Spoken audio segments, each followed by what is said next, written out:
You walked in for a $19 lamp. You walked out with $412 in your cart. And that wasn't your fault. IKEA designed every single step of that journey. They've spent decades engineering a building that rewires your decision-making the moment you walk through their doors. Researchers estimate that 50% of everything consumers buy is completely unplanned. At IKEA, that number is even higher. Here are the 5 psychological traps they use to make it happen. Trap 1. The one-way maze. The first thing IKEA does is take away your ability to choose your own path. Most stores use an open layout. You walk in. You go straight to what you need. You leave. IKEA doesn't do that. Their stores use a fixed path design. A single winding trail that curves approximately every 50 feet. An average IKEA store covers over 300,000 square feet. That's roughly 5 American football fields. And there is one way through it. In a normal retail store, customers only visit about a third of the floor area. IKEA's path forces you through all of it. This technique has a name. Architects call it the Gruen Effect, named after Victor Gruen, the designer who pioneered the concept in the 20th century. The idea is simple. You walk in to buy a lamp. 15 minutes later, you've forgotten the lamp entirely. You're browsing living rooms. You've shifted from shopping with a purpose to shopping for shopping's sake. Trap 2. The staged rooms. And that's when the second trap hits. Once you're on the path, every few feet you step into another fully staged room. A perfect living room, a cozy bedroom, a bright, organized kitchen. These aren't product displays. They're aspirational environments. You're not looking at a bookshelf. You're imagining your life with that bookshelf. 80% of buying decisions are driven by emotion, not logic. IKEA knows this. They use warm lighting to guide your eye through each room. You're encouraged to sit on the furniture, lie on the beds, open the drawers. They want you to feel at home before you've spent a single dollar, because the longer you feel at home, the more likely you are to buy. Trap 3.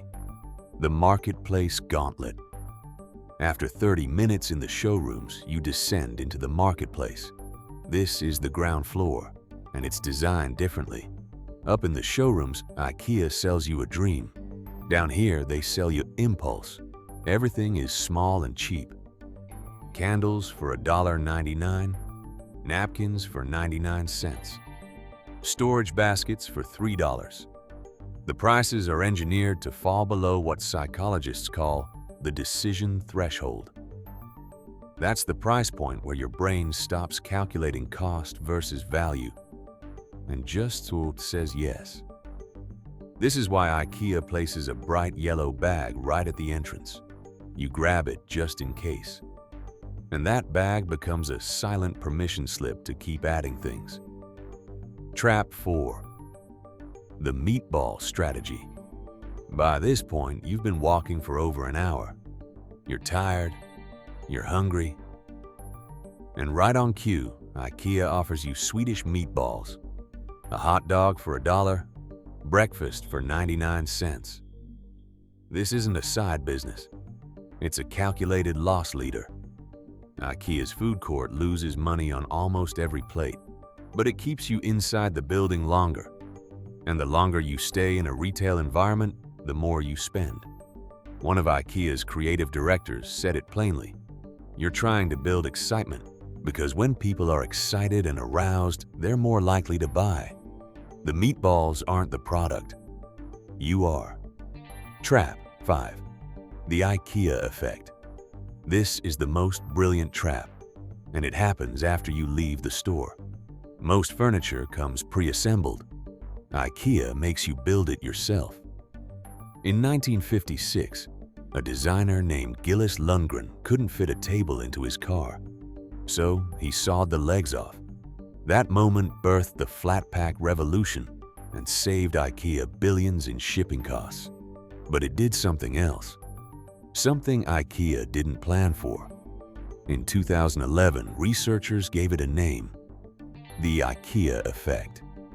When you invest labor into building something, you value it more. You feel ownership. You're less likely to return it.